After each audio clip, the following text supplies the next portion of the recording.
All right, welcome to today's episode of the Australian Lawn and Garden Podcast. We have a very special guest. It's not Ben Sims. It's Ben Sims's twin brother. You probably hear that all the time, right, Josh? Oh, definitely. Yeah. Sometimes I have to go along with people and say that and pretend I'm Ben because it's too far in the conversation. Yeah, actually, we had Craig from Southern Cross Gardens on here, and he's in Orange. You guys are in Orange. Yep. And we're talking about when he came on the podcast and all that sort of stuff. I was like, "Oh, you're in Orange. Have you ever met Ben?" And he was like, "Well, I was in Bunnings once, and I didn't know if it was Ben or if it was Josh, and I got really awkward, and I just couldn't say hi, so he walked away." It's happened so many times, man. Like in Orange, I had a guy. We were at an ice cream bar one time, and a guy, he kept looking at me. Why does this guy keep looking at me? And at the end, just before I walked out the door, because it's probably a bit awkward for him, he goes, "By the way, man," he put his hand on my shoulder and go, "I love your videos. I love what you do." Sorry, bro. I'm actually Josh's brother. I get it all the time. I was like, the poor guy. Well, I had this. We had the opposite actually when I was over in January. Yeah. We went into the one of the sprinkler shops here to get a part, and I was with Ben, and the guy at the shop was like, "Oh, hey Josh, we got this thing for you." And obviously you had ordered something. This is when you were working at the golf course. You had obviously ordered something, and they just assumed that you were walking in to get your order, and it was not even. Yeah, you. People always get tripped out. It's crazy, but it's funny. It must be. So this is one thing I want to start off with, right? Is I think this would be, if I was you, I'd be quite frustrated in a sense, because the truth is that you are the first. You guys are identical twins. Oh, yeah, let's backspace a little bit, because most people would know, but some don't. Your brother Ben is probably the biggest lawn YouTuber in Australia, right? And one of the biggest in the country, right? Very, very well known lawn guy. But you were the guy who got him into the lawn care industry, right? You were the one who started as his twin brother. You were already doing lawn care stuff, or you were already working at the golf course. Yeah. And it must be pretty frustrating to be like, in a good way, you'd feel proud of your brother, because I know you get along really well. You got a good relationship and stuff. But, it'd also be like, hey, guys, actually, hold on a second. I've got more experience. Come on, like stop. People should be mistaking, it the other way around, because I'm the OG. Does it ever feel like that? I know I would feel Not like really. that. I'm pretty chill about it. It doesn't worry me at all. I don't really care. I'm not really one who wants to be in the limelight anyway, so. Yeah, well, I was wondering that because I'm sort of I got that healthy level of competition. I don't mind losing or anything like that, but I do like a good challenge. And I would I don't know, if I had, my brother is like 8 years younger than me, so there's a big age difference. But I would have that healthy competition with my brother and one up him all the time and stuff like that. So I was wondering about that, if you ever have that feeling where you're like, no, I'm gonna start my own YouTube channel and give him a challenge or something like that, or you just don't care. No, I don't really care. I've had the thought just to do as a joke, like pretend I'm Ben and do a video and see if anyone notices, but I don't think I could pull it off. I was actually thinking, I was wondering if you could go to his property and you would have to time this right, because from a distance, right, no one could tell, right? Do you think Emma could tell from a distance? Like if she's at the house and you're down on the green, right, and she didn't know who it was, you wouldn't be able to tell, right? Probably couldn't tell, no. I remember once when we were younger, when they were first dating, I was sitting on like a laptop and I was sitting on a computer chair and she put her arms around me and I was just like, yeah, I'm not Ben. But that's the only time that's ever happened. But it was funny. She would. I mean, your mum would, your parents would, they'd be honed in by now. But I was just thinking from a distance, like you couldn't tell, and so you could. No. I would sabotage. Hey, not damage anything, but I was thinking like I would draw a big, big what, mate? Keep it due. No, I was probably draw a big willy, to be honest, in like a very slow release urea or something like that on the green, and then just water it in. It's just fairy ring. Yeah, exactly. Yeah. So you get this nice big green. So Ben could hide it. He would just have to keep his urea up. He would have to. Do you know what I mean? It's almost not graffiti because you can get away with just a little bit of extra PGR in one spot. You know what I mean? Like a tiny bit, and not tell him. And then he wouldn't know why that pit's not growing so well. And it would stump him and he'd just be confused. And, like nothing to actually damage anything. Just, I was just, it's probably a good thing I don't live in Orange, for Ben's sake. Yeah, I can get away with it. Emily would be like, "Oh, Luke's here again. What's he doing?" Whereas you could be. He has too many cameras now, though. He has his camera right on this tree near the green, so you'd be caught out straight up. Unless you went behind it and took it out or something. But yeah. Well, yeah, because he would know. He would know it's not him. But anyway, I was just trying to. Anyways, nothing about Ben, but I just thought we got to start with him because it's just it's funny. But you've been on a lot of well, not a lot, but enough of the videos that I think a lot of people who watch his channel would know you. And one of the things that I think it's so true, and people way overrate people who are on the internet sometimes, like just Ben or anybody else who does a lot of YouTube videos, because they're sharing so much knowledge and they think, oh, because this guy's sharing the knowledge, they know how much that person knows. But there's a lot of people behind the scenes who are super knowledgeable, and just because they're not sharing that knowledge, they don't get the same sort of following. They don't get the same sort of appreciation. But one of the things that I really noticed when I was over there and we were installing the sprinkler system is how much Ben was calling you to be like, "Hey bro, how do I do this and this and that?" And you were coming over and helping out, and I was standing around looking pretty. That's an important role too. And we would just, I found it very fascinating that on the surface, there'd be a lot of people who would think that Ben's this, and he is a very knowledgeable lawn guy, and Josh is sort of the side guy, but it's actually not. Ben's calling Josh for a lot of help a lot of the time. So I just found that fascinating. So that's why I think this will be a great podcast, because I think you might be the most underrated lawn care guy in the country, because, I don't know. What do you feel about that? No, I don't really care. Like, Ben's really good. Like, he will seek out advice from people. He's pretty humble, and he'll admit that he's asked other people for information and a bit of knowledge. Like, he'll outsource everyone sort of thing before to get the job done right. Like, he'll call me, and he doesn't have pride about it. He just does it, and he just doesn't care. He'll say it on the camera. He'll say it. If someone asks him, he'll just tell him. Yeah. Friends, I hope you're going well. I need some help. Believe it or not, it takes a lot of resources to run this podcast, specifically Pepsi Max and Zinger boxes. More than you would believe, probably biblical proportions of Pepsi Max and Zinger boxes to run this podcast. And so what I've done is I've actually set up a Patreon account. This is not a joke. This is very serious. I have a Patreon account, and we need help with the funds to help keep running this podcast. So what you can do, if you love this podcast and you want it to continue into the future for a long time, the best way to do that is to very simply head to this Patreon link, and you'll be presented with two options: either to support the podcast by buying a Pepsi Max every month, or to support the podcast by buying us a Zinger box every month. It actually is going to help run the podcast. Obviously, the Pepsi Max and the Zinger box stuff is just a little bit of a lighthearted joke. But in all seriousness, head over there if you love the podcast and you want it to keep going into the future for as long as possible. Sign up and help us out in that way. Let's get back to the podcast. Oh, actually, I forgot to mention the bio is on the Instagram description and in the description of the videos. That was like the key part, and I forgot that. Anyways, back into the video. Let's talk about you now, because you've just finished, but your career in lawn maintenance is you guys are not very old, you and Ben, and you've both had very successful careers for people in your age bracket. Because when did you start at the golf course? 2010. And how old were you roughly around then? 19. So you basically your whole adult life has been. Yeah.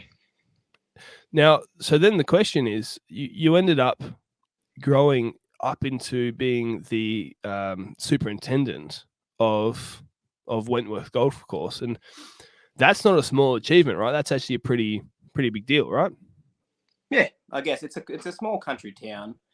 Like, I guess, in the country it's good, yeah, but in Sydney it's a fairly different sort of a market. So if that makes sense. So if in the country you're the mechanic, You're the guy spray tech. You're literally doing everything. In the city, you're superintendent. You're sort of more behind the desk. It depends on the course, what sort of level it's on. But like the upper courses, you'll sort of be on the desk and you'll be delegating to your assistant superintendents. When I didn't have an assistant superintendent, I had a guy who was qualified and he could sort of do the job, but I wouldn't call him my assistant superintendent sort of thing. So it's a bit different in the country to the city. Well, I think that makes it a more real world job, because you are the person who's out there dealing with all the problems, and it's probably some people would love the office style of work, especially if you're getting older and you needed physically a bit more of a break. But I think most people, they get into doing the lawn maintenance side of it because they want to be outside and involved and doing all that sort of stuff, right? So sure.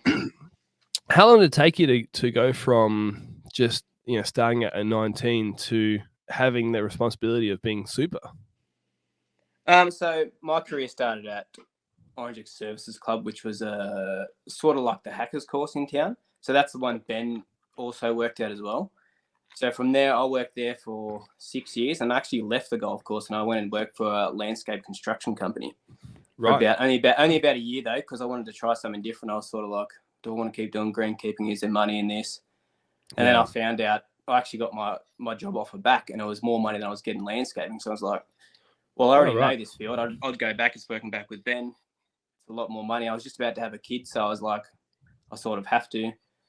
So I went back in from then. And then from there, Ben and I probably sort of co-superintendent role did together for about a year and a half, 2 years before he left. And then from then, there was an amalgamation with a club in town because they were sort of financially, they weren't going very well. Their clubhouse burnt down. And then the two clubs amalgamated together. And when I went over there, I took over the role of superintendent. So that's when I really got my feet on the ground for being a superintendent, started learning there a bit more. Yeah. And what's it like then? You're running it. So those two courses, were they both 18 holes? Yeah. Or were they both? Yeah. So that's 36 holes then you were looking after, right? We actually, that course closed down. Oh, so they completely closed down and sold it up. So it was just as COVID hit. So 2020, April 2020 or something. Right. Yeah. Did they? I don't know what the restrictions are like in New South Wales, but were there restrictions on golfing? You could still play golf, yeah. I think it was one day just shut down and they reopened it. Right, because did that make it crazy popular then straight away? Because a lot of people you couldn't even get on the course.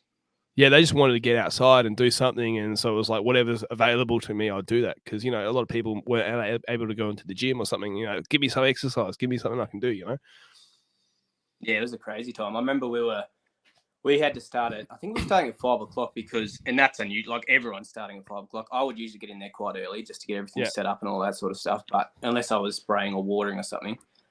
But yeah, we would get in there 5 o'clock to cut greens in front of people because people would be on the tees at 6:30, 6 o'clock. Yeah. Just to get out because they were so keen, and the tee sheets were just booked up all day, and you couldn't cut anything. Like in the country, we weren't starting at 1 o'clock in the morning to cut fairways and cut greens, so we were just trying to get around golfers, and it was a crazy time. It was good for the club, but for us, it wasn't great. Insane. And you probably through that time, it was so hard to find good staff. I mean, it's always been hard to find staff. Yeah. And you throw yourself in a country town where you've got a smaller talent pool. And then with the COVID stuff as well, like I don't know what it's like in New South Wales, but over here in WA, it was so hard to find staff. And so you would just be like burning the midnight oil, right? Getting everything done. Oh, for sure. And there was only at that time, because we just went through the amalgamation and a few staff, they left prior to that. I think we had 3 or 4 of us doing 18 holes, plus a bowling green and also sort of a garden area on top of the club. Because we're run by the ex-services club, so yeah. How long does it take to cut all the greens? Are you using walk behind machines or using ride-on machines for the greens? Right on, so triplex. So it took me about 2.5 hours. Some guys could do it around half, but it wasn't a great cut. Yeah. And is that 2 directions, 1 direction? I'd usually get 1 direction. If it was a double cut, it'd probably only be an extra half an hour because it's more the travel time between the greens. Yeah. Extra, probably 45 minutes, extra 45 minutes, yeah. And what greens were they? Bent grass? Yeah, bent grass and power. And what height of cut were they at? I usually kept them around 3 mil in the growing season.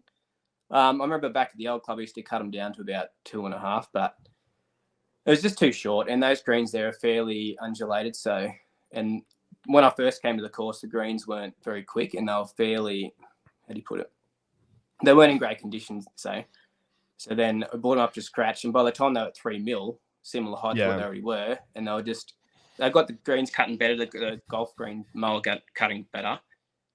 The greens were a lot quicker and the members were like, oh, they're too quick. So, yeah, I didn't want to go any shorter. And I started rolling as well. So it also increased the speed. So is it because it's funny because some people really want to challenge themselves and they want the quick greens, right? And so they'll almost be pushing. We'll come back to this in a minute because I want to spend a long time talking about this, but it's so hard to balance the members, right? Because you'll have, and I don't know what it's like working in a gardening sense with a committee, which I guess is a similar sort of thing, where you have, 10 or, is that your phone there? No, what is that? What is that? It's the Men in Black. Give me a second. I think this is my. I just never done aircon.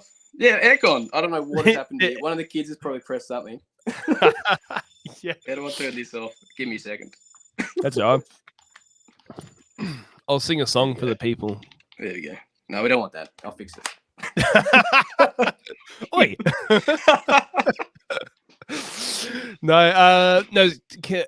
Being what's the word? When you've got members, and so I'll tell you a story. We've done a lot of work for aged care facilities, right, and retirement villages, and it's a similar thing where, say you got a retirement village with say 100 homes in it, right?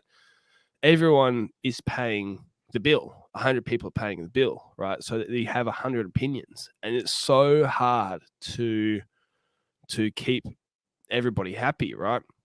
We'll talk about that in more detail later because I want to stay on what it's like actually maintaining greens for a while. So it's just funny, like how do you balance the shorter you cut it or the drier it is, the faster the ball rolls, and that's more like what a professional or a PGA Tour golf course green might be like. But then, you've probably got some people who have my level of golfing skill who would like to do really slow because we're not very good, right?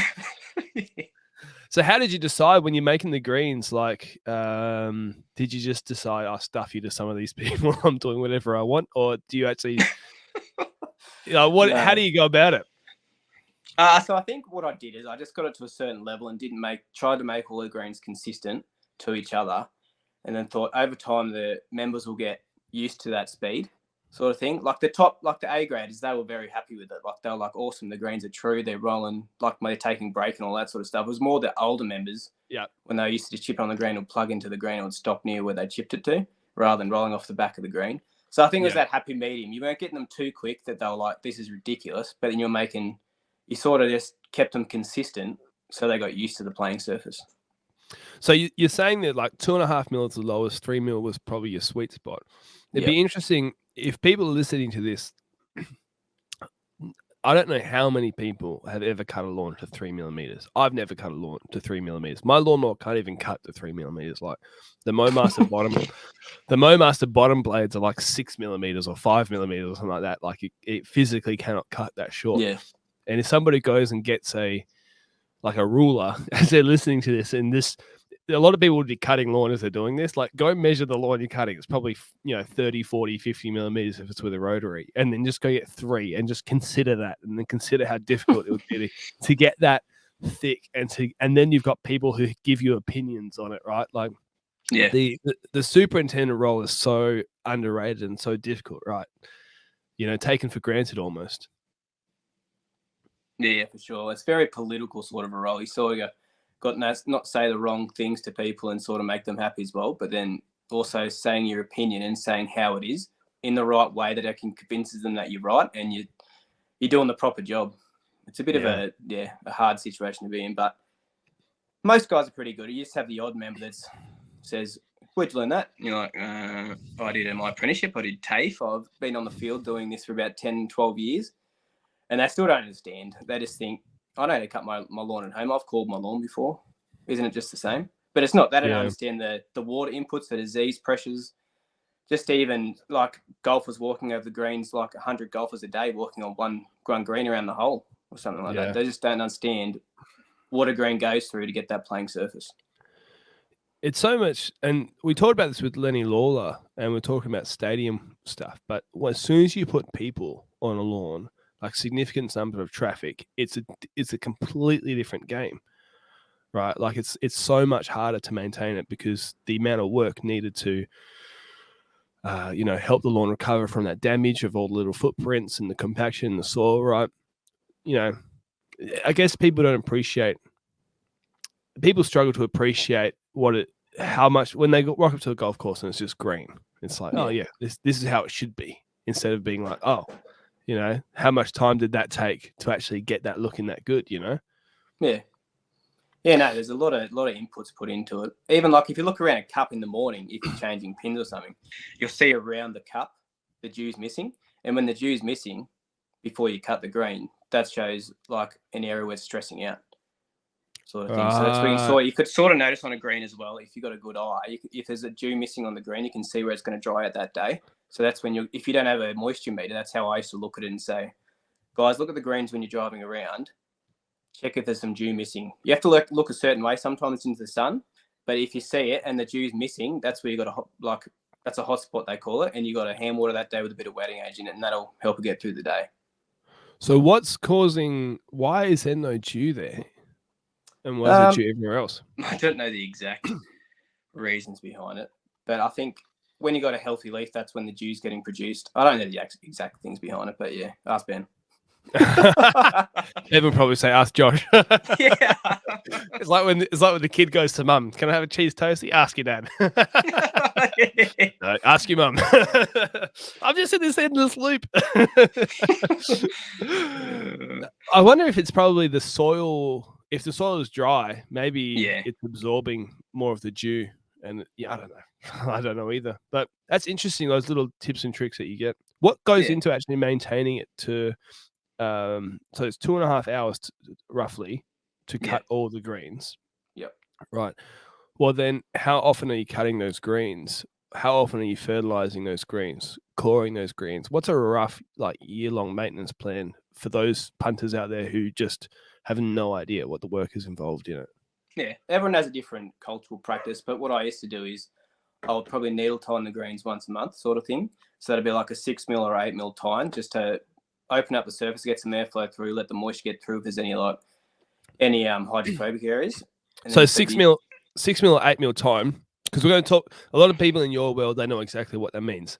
That's a very small little spike, right? Tiny little, like a 6 millimeter drill bit, basically. People would have experienced. Yeah, exactly. And what's that doing? That's running. You're aerating it, right? Yeah, you're aerating it, so you're relieving any compaction you've got or any hydrophobic areas. So that's where the water won't actually get into the soil and will just run off the surface. So it helps that as well. Plus the airflow from microorganisms to sort of thrive a bit more and you get them going. And yeah, it honestly helps out with your water getting into the surface. So once a month is insane, right? Because most people don't aerate their lawn once a year. Yeah. Right. Like maybe once every 2 years if they're keen. Like some people like me, they'll do it multiple times a year because we've already got the machine. But like most homeowners, no, once every 5 years or something like that. So once a month you're doing that. How often are you cutting the greens? In the growing season, every day, and sometimes a double cut depending how quickly they're growing. If you're the primo, your growth regulators aren't sort of active and you've sort of run out. So probably double cut sometimes. Yeah, I probably would have double cut at the start of the week after a weekend if I didn't cut the Sunday, but it's nearly 7 days a week you're cutting. Right, every single day to keep it at that late. Right. Yep. What would happen if you missed a day or two? Depends on how they're growing, but if you missed a day when they're really actively growing, the ground would just be slower and it just wouldn't be a true surface. Could you get to a point where you are now damaging the lawn? Like, let's say you spent 2 or 3 days where you haven't cut it because whatever, some emergency happened or something. If you go cut it again, are you going to, say it's in summer, are you going to put the green under a massive amount of stress? Oh, definitely. Yeah. If you left it a couple of days and cut it down to your same height again, a lot of stress. Yeah. That day they might dry out. You might get more hot spots. So that's when you got to be really careful and keep on top of it. I never would have raised the height if I missed a few cuts. I'd probably just monitor the greens that day, and just probably give them a double cut, just because otherwise it lays the grass over. So you cut 2 directions to sort of cut into the grain a bit more. Yeah, and then with the fairways, because that's obviously a lot more grass. Fairways, roughs. How often are you mowing those? Right, because that's a lot of work just in and of itself. The greens, but how often are you doing the fairways, and what height are they? Yeah, because we're a low budgeted course too, and when I came to this course, the fairways were pretty much dust. It was after a massive drought, and they also their irrigation system was manual. So we had to go. They put heads on, put quick couplers on the fairways. So the fairways didn't get watered very often. So what I did to help these recover is bring the height right back up to about 16 mil, give them a really good fertilizer, and just make sure I get the water up to them. So that's usually 16 mil is just ridiculous for a fairway, but probably in orange, probably 14 mil to 12 mil. 12 to 14 mil is probably what you keep them at if you had a good surface. Well, 16 mil is like, if you see lawn YouTubers, they're sort of like, in America, they're pretty happy with that, right? Yeah. Oh, it's a nice lawn. Yeah. It looks good at 16 mil, but that's again, I don't know if many people in this who are listening to this, cinema guys would have, because a lot of guys will be cutting around 10. Yeah. But 16 mil is still so low for some people. So we raised the kite cut, back up again. I was expecting like 20, 25 or something like that. Yeah. So if you're going, I'm just trying to paint the picture then of like, there is a lot of work that goes into it, and there's a lot of this knowledge that you don't, the average lawn guy doesn't have, right? What about with fertilization? How do you know when to fertilize? What are you using? How are you identifying those issues on a golf course? What's a program like? So usually, obviously in the growing season, you want to give your grass a bit more nitrogen, but not too much in the peak of summer to stress it out too much. And the same in winter, you don't want to give your lawn too much nitrogen because it's not going to use it. So you want to go more towards your phosphorus and potassium sort of fertilizers to help the plant health of the leaf sort of thing. So it depends on the time of year and where you are as well in Australia, or what your climate's like as well. So it's really depend on the superintendent as well, what they want to achieve from that fertilizer as well. So some guys might have a certain rate of nitrogen they put on a month on their greens, and they know that number by looking at their green and saying, well, it's responding to this much nitrogen, or they might not need much nitrogen because they want to sort of stop the power sort of taking over. So if you do use less nitrogen, you're sort of helping the bent grass outcompete the power and take over a bit more. Yeah, that makes sense. Yeah. Is there anything you can do? So power being winter grass, is there anything that you can do to control, like spray out the power out of the bent, or is there just no products for that? So, old Nadeem, you'll love me for this. So Power Cure, that's a product that's hit the market in the last, I think, 3 or 4 years, and guys are loving it. It's working really well. So he talked about it on the podcast, didn't he, though, Nadeem? So we only just briefly talked about it because it's a specialist golf product, isn't it? Right. Yeah. But it can be used. No, but it can be used on sporting fields as well. So guys are using it on sporting fields as well. So it's not just golf. Yeah. But it's really on bent grass greens. It's a really good product because it's not actually killing the grass within 2 weeks or a week or something. It's sort of transitioning it slowly, so the bent grass takes over, and you still got a playing surface. It depends on the situation as well. Like sometimes it can kill it quicker if it's in shade, or if the soil temperatures aren't right. You just got to be very specific to that location. But Nadeem, he has programs in place and very knowledgeable in that. So he's the best guy to talk to for that. It's such a weird change because you're like, how good is it that it's so slow? Whereas it's like, if we applied something and it's not dead in a week and a half, the clients are like, it didn't work. Like, that's the thing as well. Yeah. But I think when you do that Power Cure thing, you have to have the meeting with the committee or your GM and explain your greens aren't going to look great for the next 6 months to a year, but the results you get from it is ridiculous. But you still have a playing surface, but it just won't be what it was, and it won't look appealing to the eye. So let's talk about the members then, because this is probably where the fun's at. Yeah. You probably have a lot of people who, because now let's explain as well. You don't work at the golf course anymore, so we'll throw everyone under the bus. No, that's I'm guilty. Yeah. No. I don't want to embarrass anybody, but this is the real world where we live in, where it's like, if you could just maintain the lawn on your own, it'd be fantastic, right? Oh, yeah. But then you have these things called people, and they're quite difficult sometimes, But you need them as well. That's the thing. Yeah, unfortunately, no, it's not true. I don't. Yeah, that was a joke. People don't. I'm not. I'm not a murderous. Get off your Anyway, horse. everyone's thinking like Luke's raging inside, thinking about how he can, start another genocide. No, Yeah, with I won't golf start course you up members. then. No, yeah, don't hire me, all right, at the course. But used to be. So you've got these members. How many members are at the golf course that you've got, right? Well, I couldn't give you a figure. I think, yeah, I don't know. It'd be over 200. Right. So hundreds, right? I mean, we don't need the Yeah. exact number, but hundreds of different opinions, right? And what I always used to find is, tell me if this is right. Like at the aged care facilities, there's like 80% of the people were actually quite good, right? And Yeah. then you've got 10% of them who probably really like your work, right? Which doesn't mean that you're amazing. It's just that it really suits what they're doing. And then 10% of them that just hate your work, no matter what Yeah. you do. And then you've got people who that's just the style of work. Then you got the budgets, right? You got some people who basically love golf so much, and they're probably quite wealthy. But even if they're not that wealthy, they love golf so much that if the fees went up because the greenskeepers needed it, no worries. We'll help them out. They're so supportive. And then there's some people who think the price is already too expensive, and so many opinions, right? How do you balance that? Like, tell me some stories. Like, who are the crazy people that you've had to deal with over the years? How did you deal with that? Like, how do you run a budget? All that sort of stuff with all these opinions. It's because like you might be feeling like you're speaking in a narrow, niche of the market where people only deal with this in the golf course industry. But I think so many people listening to this right now would gain a lot of wisdom from what you have to say on this, because they are dealing with committees and they are dealing with members in different areas, and you probably have a lot of experience in this that could be helpful for us. So that was a long-winded question, but basically, tell me some good stories for what it's like.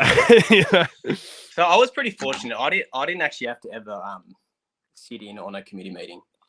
So I never had that grouping from a committee. Yeah, which was really good of the club for me. Like, because it was run by an ex-services club, they sort of said you don't have to be in a committee because it was run by the board of the club. So the committee didn't really have too much of a say. So that I was sort of lucky in that sense. But I'll still get the odd member coming up to me and saying, "Why are you doing this? Why are you doing it like this?" And I'll just have to really stay calm. You can't blow up, because then they'll talk to other members, then they'll talk to someone else, and it'll get back to the president of the club, and it looks bad on you. So really, you had to be really level-headed and just be political. You just be like, explain exactly why you're doing this and why you're doing it.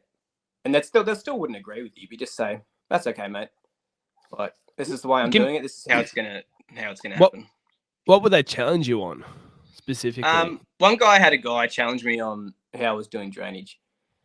So I was like, that's not how you do drainage, mate, because like the way I do drainage, I learned in TAFE how to do it. And I told him exactly how to do it. I said, mate, look at this.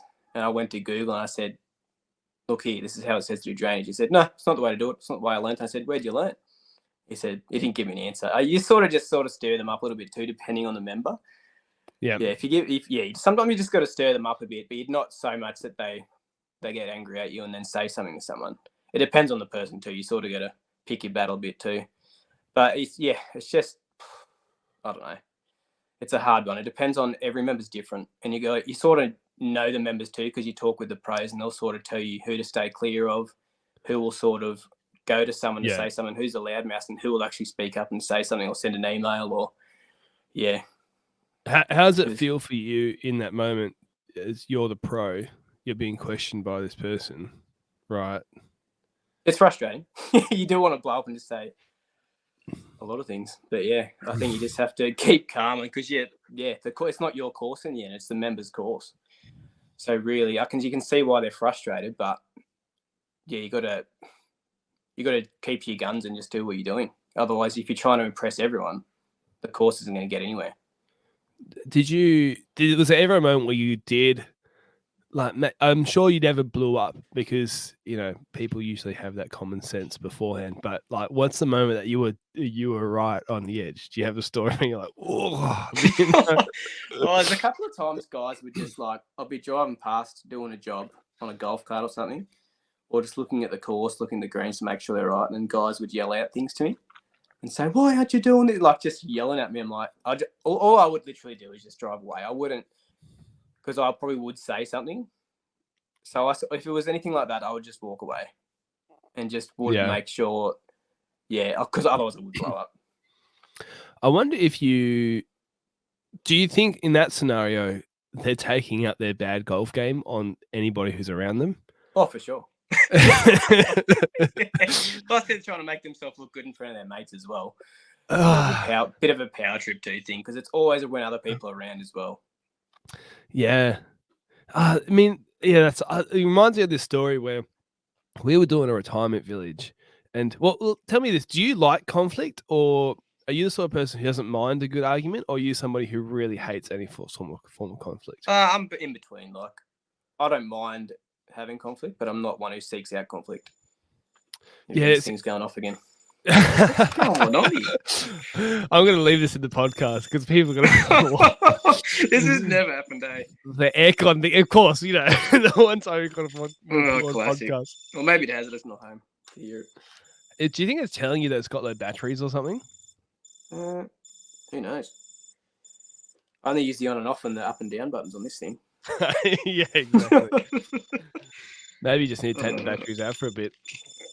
It's got a screwdriver though, mate. Do you want to wait that long? Oh, no. Which is probably child safe, isn't it? They're probably exactly. Because you know what kids like with the remotes. As soon as they see one, they're going to grab it and turn everything on. Yeah, exactly. That's probably what's happened. I left it on the desk and then they probably just pressed all the buttons. My TV remote doesn't work anymore. Actually, no. Funny. I was away on the weekend. I just went to a family event, and my grandparents-in-law came over to look after my daughter. And anyways, the TV remote doesn't work because Emmy's been playing with it, right?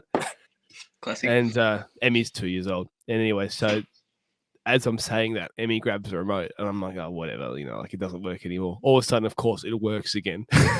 And she's now mucking up the TV, which, anyways, I just explained to the grandparents how to use this specific TV and all that sort of stuff. Anyways, that's kids. Back to the story. Okay, so I had this I like conflict, right?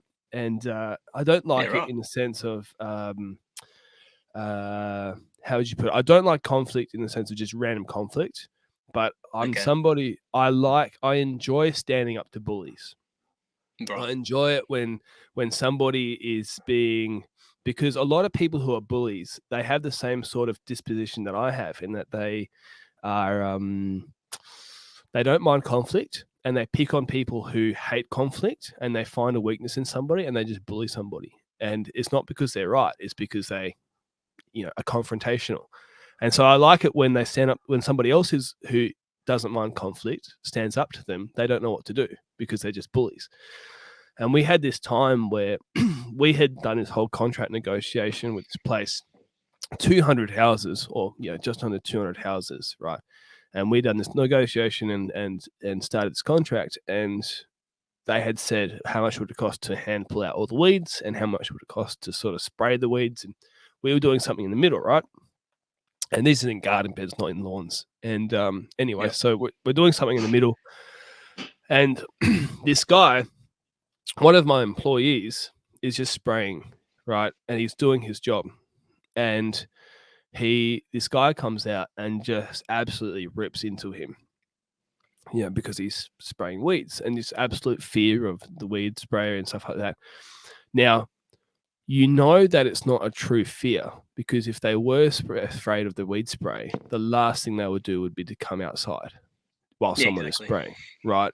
So it's not a real fear. This is just a bully who's taking it out on someone. And this guy, he was like you, who was very professional, that sort of stuff. Now, at the time, I wasn't doing any work, so in the field. So I had the ability to play the good cop, bad cop game. And I told all of my employees to tell the people on site that I'm a really grumpy guy and you don't want to cross me, right? The people who mucked with them. I was like, you guys be the nice, happy, friendly, professional, don't go off at anybody, and I'll come and stand up for you if somebody. Anyway, so the first time this happened, we just sent a letter to the committee saying this has got to stop, right? We can't have this. Happened a few more times. And anyways, one day this guy, it happened whilst I was on site, right? Because we were spraying once a month or something like that, and probably 3 or 4 months in. And every time that passed, he'd come out and I just walked up to his house and I knocked on the door. I'm not angry, right? Very calm, right? Yeah, sure. Not angry, not taking out anybody. And I say, "Oh, I hear you've got a problem." And anyways, he didn't know what to do to start with because no one had ever come up to him and just been okay with just having him be grumpy at him. You know what? People usually cower and walk away. I had this fascinating experience with him where he was like, he got very angry, very, very angry. And he lived a few houses down from one of the committee members and they heard him yelling. So they came out and they walked down. I was just standing there asking him questions and he was getting more and more angry. And it was just fascinating because he was like, "You shouldn't be spraying here." And I was like, "Why?" "Because it's part of our contract." And he was like, it's illegal to spray here." I was like, "Well, can you show me where the law is?" He's like, "I'll take you to court." And I was like, "Okay." You know, like, yeah, just all that sort of stuff. And it just happened over and over again. And I was enjoying it in the sense of like, because he was trying every lie in the book. He was just trying to be manipulative. He was trying to be difficult, all that sort of stuff. And anyways, it actually stopped the whole thing because I was like, yeah, take us to court. That's fine. Yeah, we know the law. That's fine.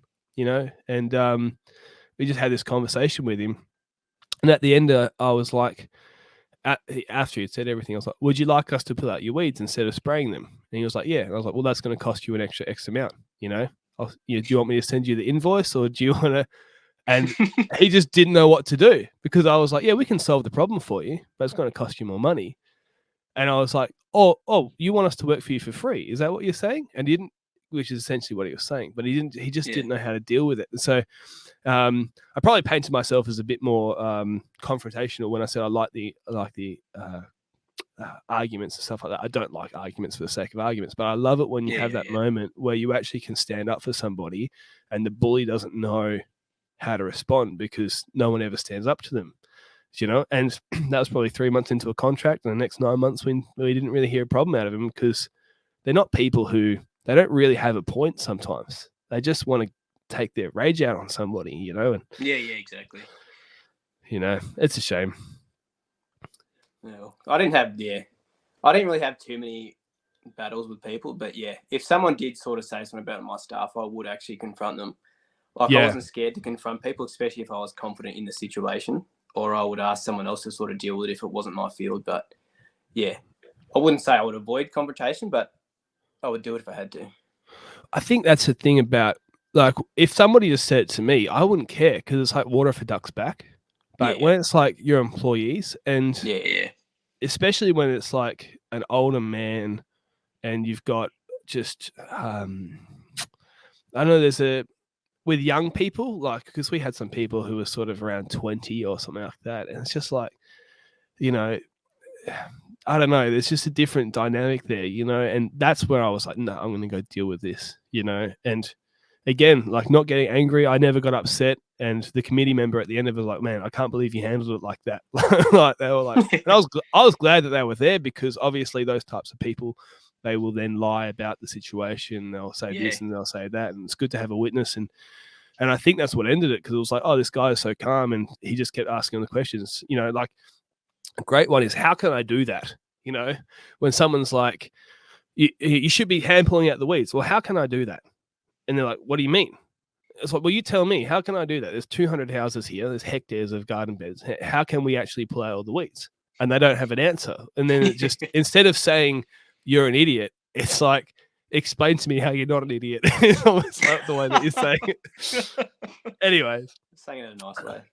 What's it like when you've got an event coming up as well? Because did you host many events where you're trying to get like the absolutely pristine and you got a lot of people coming in, or what sort of stuff? Probably just like the local sort of events. We would sort of like our open or something like that, or we used to have a once a year tournament because there was 3 golf courses in Orange, so there was a once a year tournament for that. People from Sydney would come down and spend a long weekend there. So it was on the October long weekend.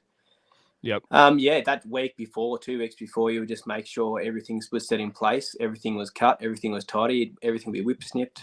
You'd make sure your greens were running well, but you'd prep prior to that. You wouldn't do it the week of. You just make sure everything's done to be set up for that weekend.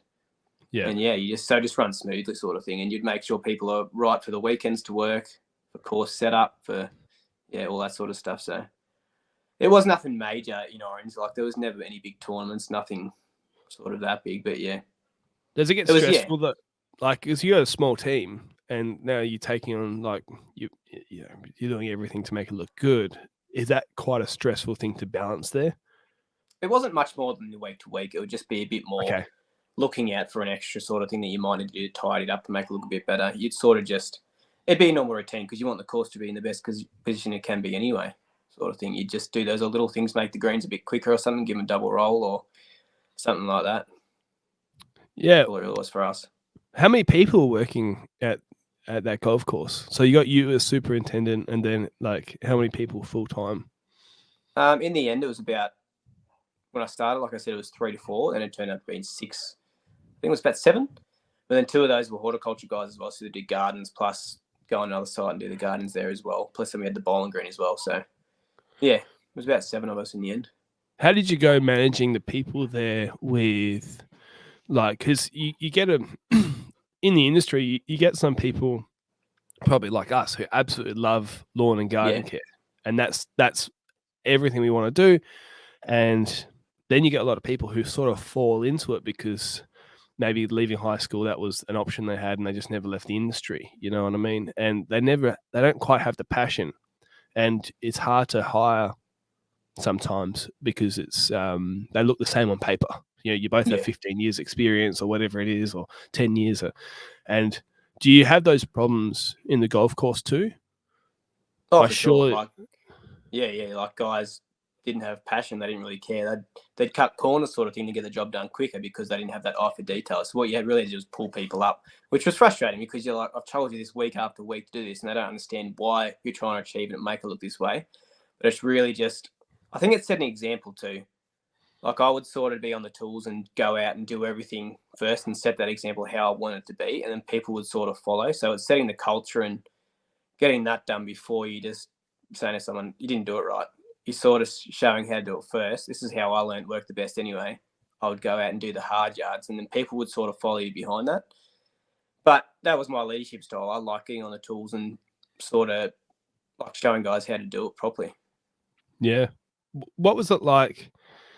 Did you have any people that you, like, any moments where you had an absolute A-class player and you lost them because they just wanted to move on from the industry? And, that's like, oh my goodness, how do you replace that sort of person? Other than Ben. I was going to say, he's not A-class, but B plus at best. Yeah, that's probably Ben. Honestly, Ben probably was the only one. Because what was that like? There's not many guys. Well, what was that like when you lost? Because obviously you and Ben, there's a special bond that twins have because you sort of grow up together and live a very, very similar life. You know what I mean? Like, especially in school and stuff, you're there, with each other all the time, and then you work together and you're sharing the superintendent role, and he's got this thing going on, and well, you sort of like, I'm glad for you, and it's probably nice to sort of not be stuck with you like we were for our whole life. But, or was it like, damn, it's really sad. How do this is a new thing, It was good and bad. Like, not bad, but it was just like, I didn't want him to leave. And then also it was good because we could sort of go our own ways and sort of go our own direction and have a bit more ownership of our own sort of things. Like, in the end as well, Ben, his mind wasn't there. His heart wasn't in the golf course. It was for lawn tips sort of thing. Yeah. And in the end, I was like, get off your phone, Ben. What are you doing, Ben? And he admits that. He says his mind wasn't there. I was sort of making the decisions, and he was just sort of at work to be at work. When my mind was on work all the time, and I'd be up at night thinking about things, and I'd come in and ask Ben something like, "Oh, I didn't think about that." But he says that himself. Like, that's why he moved away from it too, to make it easier in that sense. Like, he felt like he couldn't give his all to it, so he's like, first off, he went part-time, then he went full-time for lawn tips. So he transitioned all out of it. Yeah, I can understand that as well. Like, it is difficult when you're balancing two things. Like, I remember when I was starting my business and I was working at a school, as a groundskeeper, and I did the same sort of thing where I was part-time at the school, and then you build it up, and it's just the real world is that you've got a different or a more enjoyable or a better opportunity, however you want to put it. It's like so hard to maintain there. And it's hard to manage that as well from a leadership position, because you have this A-class player, and we've had this in the business as well, where great people have, they've just lost their passion or whatever, their time's up. So hard to manage that, and to have a person who has been performing so well for so long and just go, man, you need to leave. Yeah. Like it's not what it used to be anymore. Yeah. But yeah, he did it really well. And yeah, it was when he first left, I'm like, can you give me a job? Can I work with you? Because I was like, I would like working with Ben so much. Like we don't have much conflict sort of thing. We work well together. So yeah, I was sort of like at the start, do you sure you don't have a job for me? He's like, nah, mate. I'm like, okay. Well, I actually asked him, I don't know, he's probably told about this before. I'm probably not sharing anything you don't know. But I was like, because there's a lot of things at his property that go on behind the scenes, like that he doesn't record. Like he just got to mow the empty paddock, or he's got to do this, or he's got to do that, right? And then editing, it takes a long time. Probably takes a whole day to edit a video. Most of the day to edit video, and so there's a lot of work going, especially when he was making it. And I was like, oh, have you ever thought about hiring somebody either to help you out with the videos, or hiring you to help you out with just the general work, around the property, or like, and he was like, oh, if I was to hire anybody, I'd definitely hire my brother.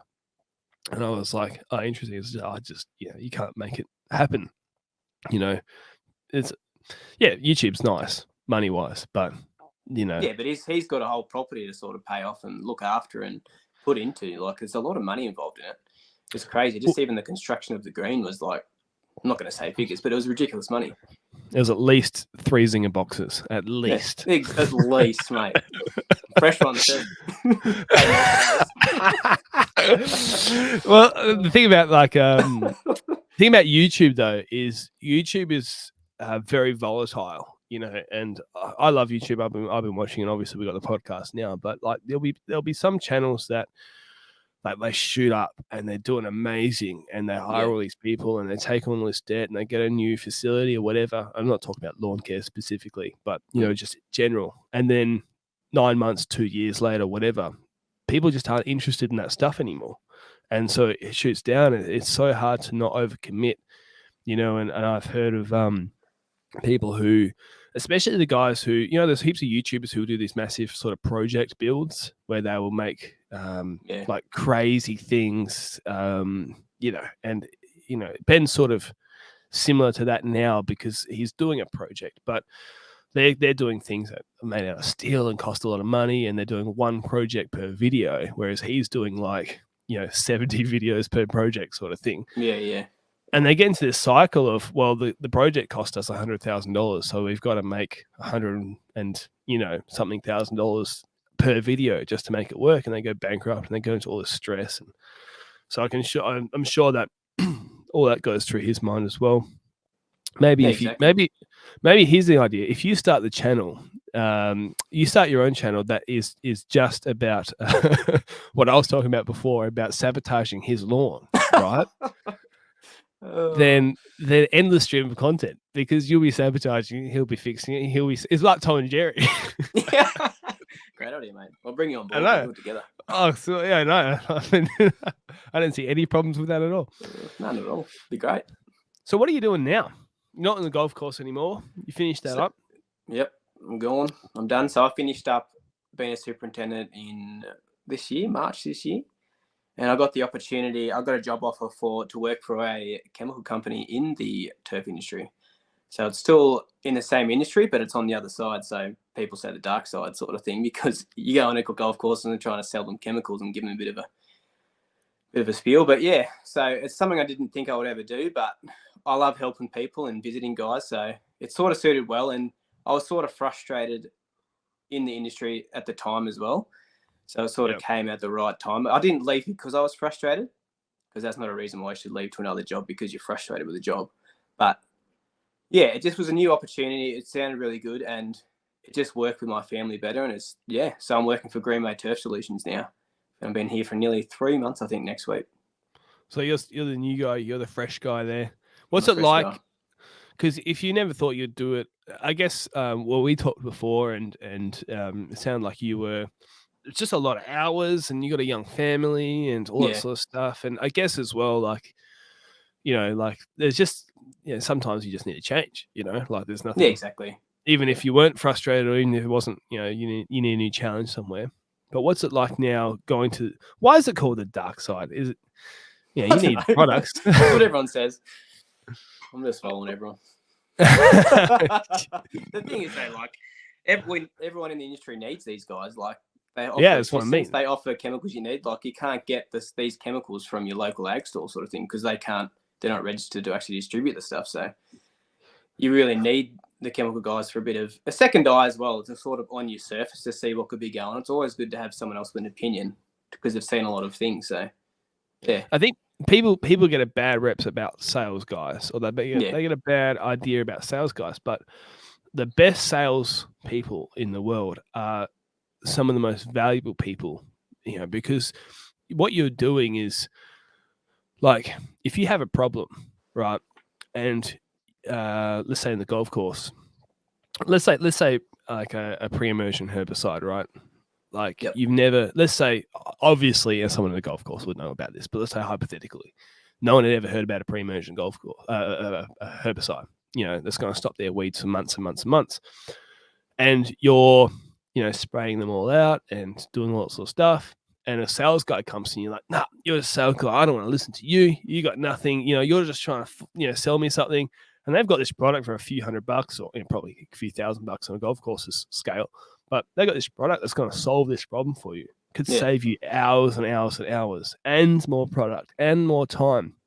And so salespeople actually, if they're in the right vein of things or the right headspace, they're actually amazing blessings to people who run businesses and all that sort of stuff, because they can, like you said, a separate set of eyes and they know a little bit more about stuff. So are you coming up against a lot of that where people feel he's just a sales guy, Not really, to be honest. Most guys have been pretty happy to see me. There's some guys that'll say, "Oh, I need to deal with this company." I'm like, "That's fair enough. I understand you've got a relationship with them.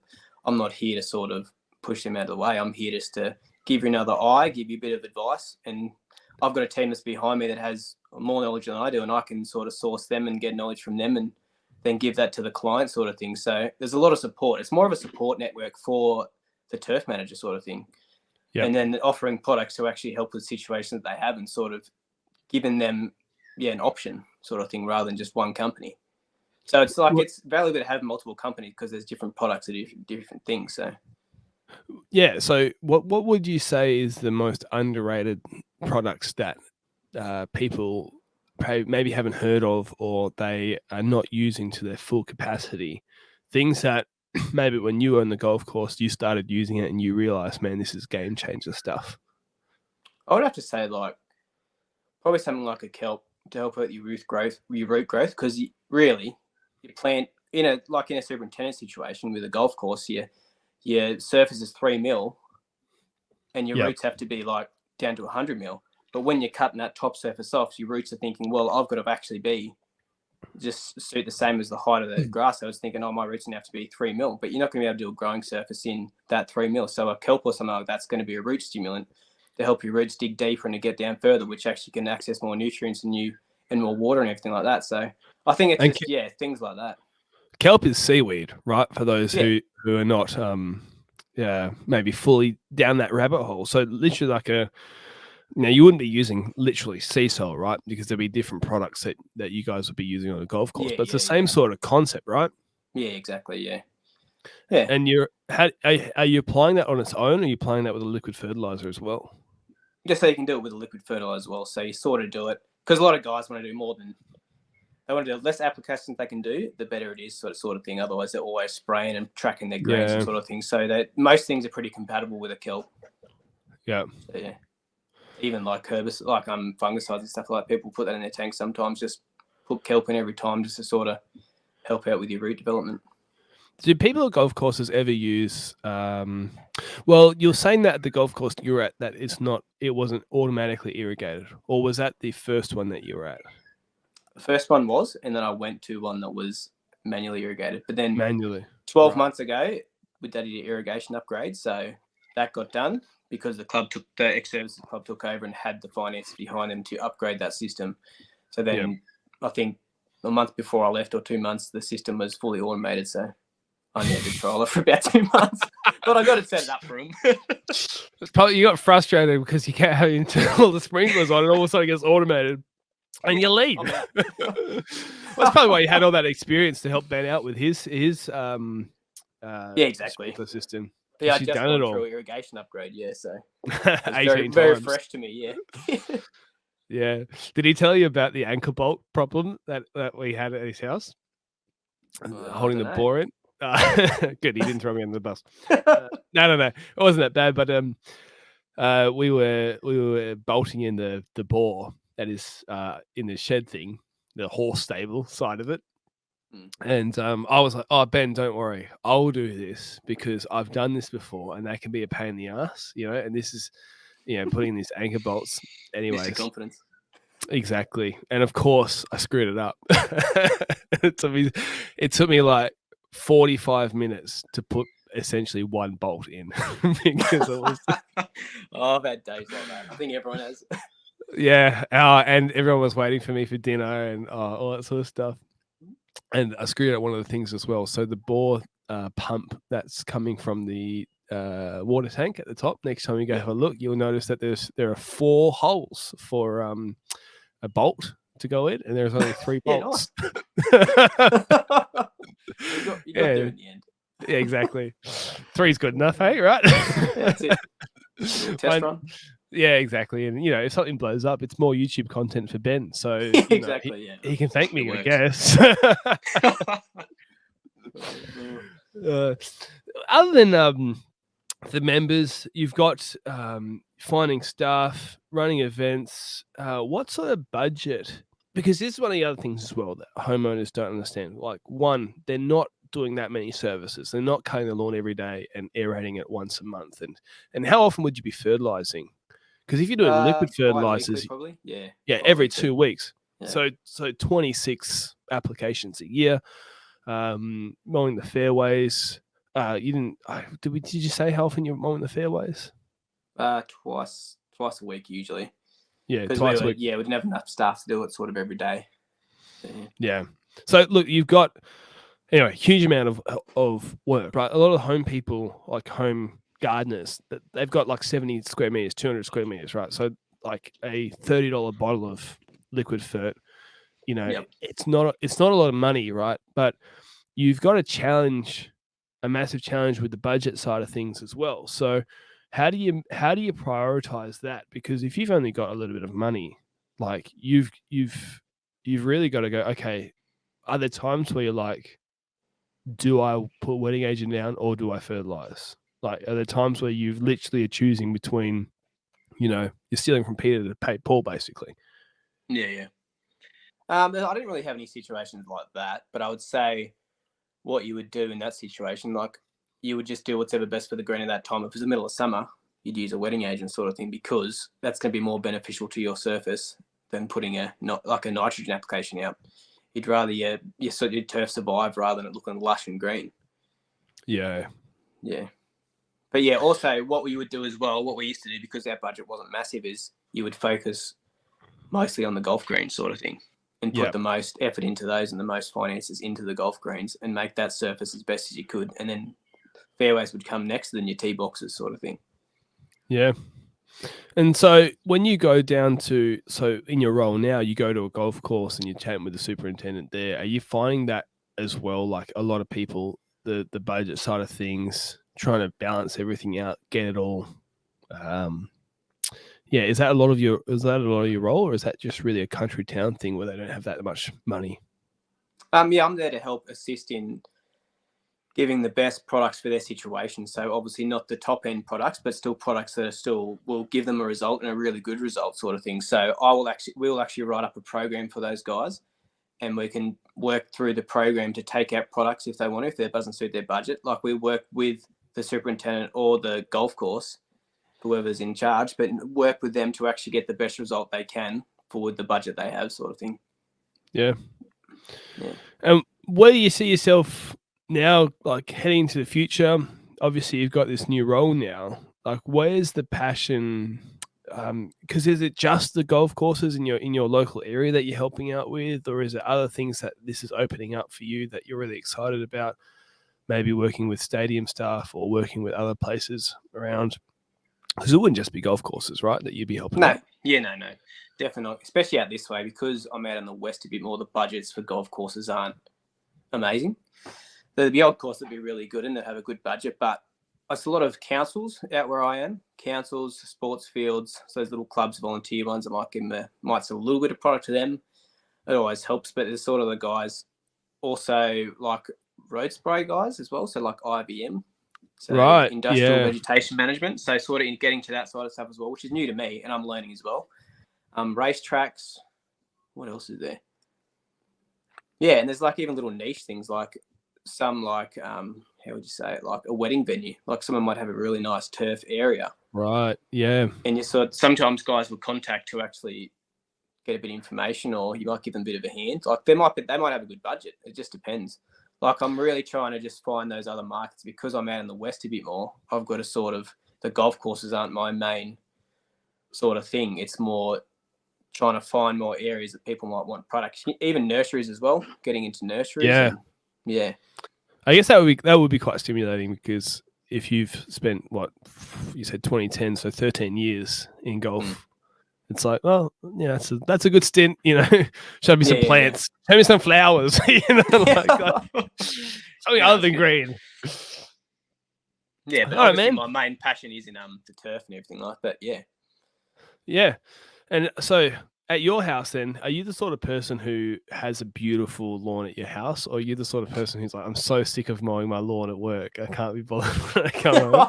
Yeah, I was like that. Obviously, I've been in the industry. My lawn sort of went backwards. I was keen there for a bit because obviously my lawn got done up and I got Tiff Tough hybrid cooch. Yep. From Lawn Solutions, and at the moment, I'd say it's disease ridden. It looks a nice side of cut, but I haven't looked after it enough. But now that I'm sort of away from that, I think I'll start putting my passion back into that and making my lawn really nice and sort of getting it back up to scratch. And there's sort of my little patch that I can look after and still sort of, be in that, have my thumb on that a bit. I guess because you need that experience again. Like when I was the same sort of thing when I was out in the field a lot. I was trialing things on clients' lawns, and like I loved that side of things. And then when I had my health issues and I stepped out of the field, I like my lawn started looking amazing. It'll be okay, right? But I was probably cutting it once a week, once a fortnight sort of thing, and just it was green, and as long as it was green, it's like it's fine. You know what I mean? But then I was like, how hard can I push this? Because I want to get that experience when I trial things, and I do all this different stuff. And I guess for you probably like, you now have access to maybe some stuff that you've never used before, or you might even find that, okay, I'm going to fill my garden beds with 700 different types of plants because now I'm working at wedding venues, and I love that sort of stuff. That's what gets me so stimulated for, like, even the green wall behind me, where I was like, I'm just going to buy everything that works in shade. now I can see how it works. And if you guys notice that there's a plant missing, obviously I killed it. But I just want to learn about stuff. And like, I mean, you probably find that you get, after a while, reinvigorated for that sort of side of things, Oh, for sure. Definitely. I think I'll be like trialing products on my lawn and seeing how it reacts, and to actually get a feel from some of the products as well. And then I can say to guys, I've used this before, and actually have a bit of knowledge behind it, a bit of experience with it. Like, obviously, I've used the products on the course before, but there's always new products coming out, and I haven't used certain products. So, yeah, it'd be really good to do that on my lawn and actually get it looking good too, again. Yeah, and then what will happen? You'll start putting photos on Instagram, And then people go, oh, how did you do that? And so you make a little Instagram reel, oh, this is how I did that. And then people go, oh, I need more explanation. Can you help me out even further? And then all of a sudden, we've got a second Sims brother exactly. What would you call it? 2 lawn, 2 tips. That didn't sound right. I meant you like how Fast and Furious 2 was Too Fast, Too Furious. We went down the wrong track there. Love it. Oh dear, we're gonna get demonetized on this one. Not that I have enough viewers to actually make any AdSense money, but well, this is Nice. sexually inappropriate content. Talk about fertilizer willies at the start. Where have we gone? We have. I reckon you will get into it though, right? At some stage, either you're going to help Ben out at something, or But I can totally understand how. The reason why is I know what it's like being insanely busy, and the amount of commitment it takes to do this sort of stuff is off the charts. I was talking to Brenton from the Aussie Lawn on the weekend. I was like, "Oh, I'm missing your videos, mate." He's like, "I'm a bit sick." And he was saying, like, there's just so much work that goes into making a YouTube video. People don't understand. And it is. It's a hell of a lot of work. It's not like this side commitment when you're running a golf course, but you might find that over time, not necessarily YouTube. I didn't mean like 100% you'll start a YouTube channel, but you probably might find like, at least putting stuff up on Instagram and, being proud of your work and showing it off. And this is a little trial that I'm doing here and there. And, probably helps out with your sales stuff as well. But I just personally found I was never interested in the social media stuff. I was never interested in all that sort of stuff when I was 100% running the business, out there in the field, working crazy hours. I just want to come home and watch the cricket or something, And then when things eased up a bit, I was like, man, I love this stuff. It's where the podcast has come from and stuff. It's good fun. It's a side of the industry that most people don't get to experience, and helping people out online. A lot of people are really appreciative, all that sort of stuff. So, I mean, you tell me, am I hitting a nerve there, or am I completely off? Are you so sick of YouTube because Ben's talking about it all the time? You're like, nah, never again. I love it. I'll tell anyone. Like, I'll see guys and I say, check out my brother's channel. Like, if they want a bit of advice, I'd say, check out my brother's channel for constructing a green sort of thing. Like, there's one guy at the moment who's going through like a greens construction process because they've got a bit of money at the club. And I gave him a bit of information and said, look up lawn tips and see.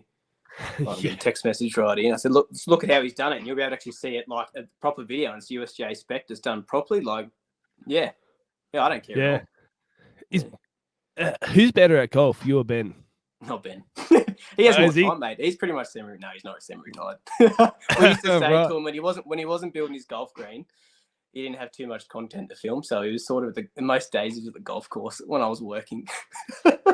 But not anymore. Like, since he started building his green, he's never there really anymore. But his game improved significantly when he was there every day. Yeah. Do you because he had a golf day at his a month ago now, where everyone was out there at night hitting the ball, right? Yeah. So I assume you were there hitting the ball. Yeah, I was there. Yeah. Has anybody got a hole in one yet? I don't know if Ben told you the story, but I said he had his cameras up. And I said, "Are you going to film this, Ben? Like, to see if we get a hole in one? Like, his one behind the green." Yeah. He said, "No, I'll turn it on after." And he took a shot, and he's hit the green, and it started rolling down that little hill because the pin was in a position where it's like it feeds to it, and it literally we were all going, "No, seriously." And it hit the pin. It was just going too quick. Yeah. If he didn't have the pin, I reckon if he didn't have the pin in, it would have gone in. And it's just hit off him, just ricocheted off it. Like, oh my god! Just after I said you should be filming this. Yeah, I was thinking like, if how disappointed he would be. I don't know how he would feel if, like, let's say, like Brenton or something goes over to do a YouTube video with him or something, and Brenton doesn't even play golf at all. And he's like, I have a swing, and he has a swing, and he flashes it straight in. It's like first shot or something. Like, could Ben celebrate? If it was someone who was actually good at golf, I think he would appreciate it. But if if Emma took a swing and got a hole in one or something. Oh, you wouldn't know. You wouldn't know what to do. He'd be like, "Oh, do I be happy or?" Exactly. All this work we go for. Is that him texting you right now? Tell him, shut up. No, it is my wife. Sorry. Okay, no, you got to be kind and compassionate to her. Yeah, can't, mate. That's the other thing as well. Is like, we'll bring this up because we've moved on from lawn stuff now. But what's your wife's name again? Anna. So it sounds very similar to Emma. Exactly. So you guys look exactly the same. No, they don't look similar at all. They're very different. But when he told me, I was like, oh my goodness! Like, my sister's name is Cassie Ann, and my wife's name is Carrie Ann Rose. Oh right, yeah, sounds very similar. And I'm terrible. Whenever we're in the same room, like, I just can't. I'll call my wife Cassie and I'll call my sister Carrie, and so I'm like, man, with my kids, I can't have my kids' names be anything similar. I went to school with a guy whose name was Paul. His last name was Peterson, and anyways, nice guy. His siblings, his dad was like, I can't remember everything, but his mum was like Pam. His dad was maybe Peter. I don't know, but everybody was P. It was like Priscilla was his sister, and so it was. And it was like everyone was PP, and I was like, I can't do that. Like, I just can't remember. I was like, right over there, I'd be like, oh, screwing everyone's names up. I don't know, man. Oh, funny. I'll answer to Ben. If someone calls me Ben, I'll answer to it. Well, you're probably used to it by now. He'll answer to Josh. Yeah. Anyways, man. Well, look, this was a fun time. Good to finally get you on. Only took about 37 years to it's taken a very long time. That's my bad. No. You got a life and everything, and I think you got COVID the other week, didn't you? Yeah, first time I got COVID. And got a whole family, so that was good fun. Did you get it bad or you? No, I didn't get it. I got it bad enough that I wouldn't want to go out. Like I was getting temperatures and sort of body aches and that, but my wife was sort of stuck in bed for 2 to 3 days. Right. Yeah. Because sometimes some people get it and it's like it's not that bad, and it's almost like a nice little holiday. You know what I mean? Like they don't feel great, but they sort of sit around watching Netflix. No, that sucks, man. Well, anyways, thanks for coming on. I appreciate it. If people are in the area and they need some help with their golf course or their nursery or their wedding venue, right? Something that's a little bit different. Or their roadside spraying, which is probably not the target market of people listening to this podcast. But exactly, yeah. send Josh a message and follow his Instagram, because I reckon in about 4.5 months, he's calling it out now. Yeah, you're gonna start seeing some reels. There's gonna be some stuff. You're gonna be taking your TIFF stuff down to 3.5 mil or something like that, and all of a sudden it'll come. It'll happen. Well, I do have an account that I started when I was at the golf course to sort of start doing it, but I never got the time to post enough. Like there's a few posts on there, but there's nothing much on there. All right. Well, thanks for coming on, man. We'll see you Appreciate it. next time over in Orange. Sounds good. Thanks, Luke. It's been good.